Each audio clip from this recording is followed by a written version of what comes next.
with Dubai-based company Al Ghurair for printing ballot papers. Everyone mentioning their stand, and most of them are against Al Ghurair printing ballot papers, and they're asking for the IEBC to be very open and independent-minded with this particular situation. That consultative meeting is ongoing. We will be giving you those details.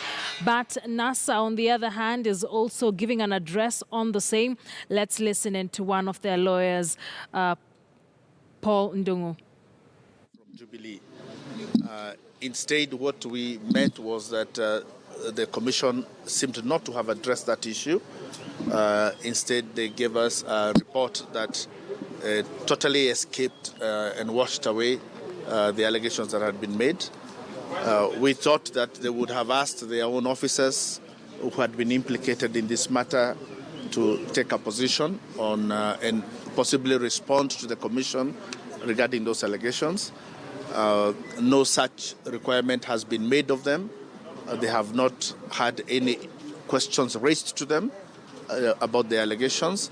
And in fact, they were the senior-most officers conducting the very meeting in which we were participating and in which the issue was being discussed.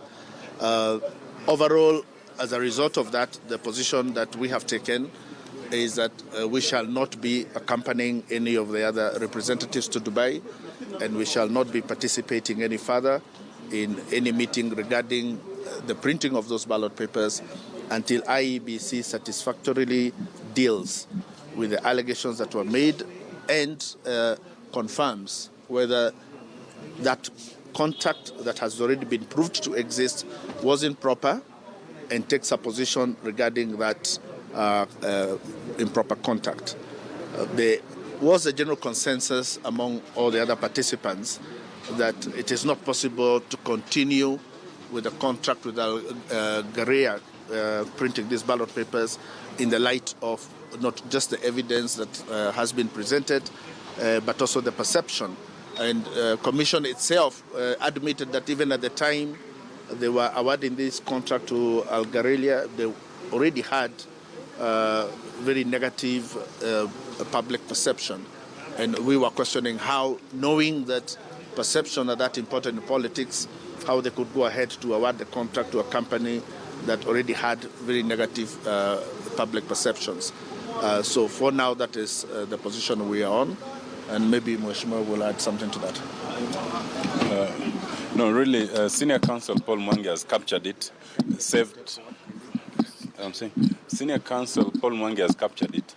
Just to add that the consensus is that there are serious legitimacy and integrity issues raised in terms of Al Ghurair, and the Commission has decided that it will retreat and discuss it.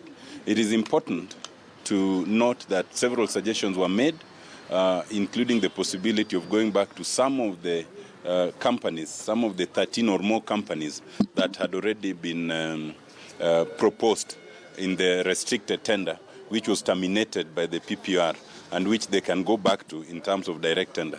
The last point, and the only point to mention, is that it is unfortunate that as we're having that discussion, Honorable Raphael Tuju, who was representing the Jubilee party, came with diversionary allegations regarding some companies which are not known to us and which are not even among those companies that tendered in the restricted tender, claiming that maybe that is why the NASA is objecting to Al Ghurair. Our position, which is restated there and restated now, is that the importance and legitimacy of any election requires that the person that arbitrates the election as the IEBC, the entity that prints the ballot paper, should not have association with anyone, with any political player. And it is one that must be believed that will deliver those tenders. So how the IEBC will address this later, we will see. But I think the position is as summarized by Senior Counsel Paul Mwangi. Thank you. Maybe I can add something. Prior to these allegations being made about contact without the print.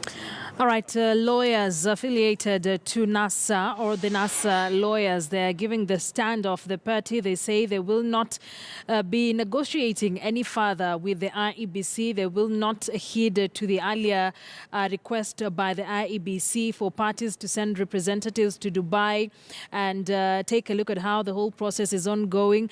They will do no such thing until when the IEBC resolves or addresses the allegations and the concerns that have been put forward by the opposition and other parties who are fronting presidential candidates. So this is a story that continues to develop, everyone weighing in on what they